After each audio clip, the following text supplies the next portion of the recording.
Okay, just a bit of an update on the turbo progress.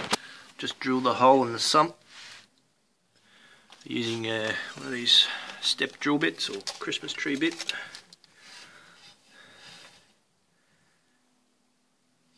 And tapped the hole to a 3.8 NPT, and I used one of these Milwaukee battery powered rattle guns. They're fantastic.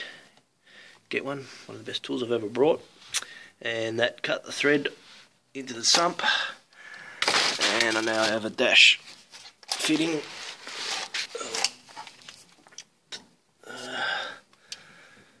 which will screw into there.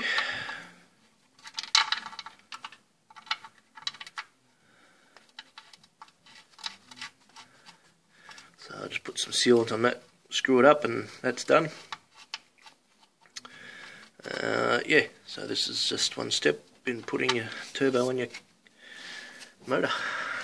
And that's the best spot to put it if you've got a Mercedes M103.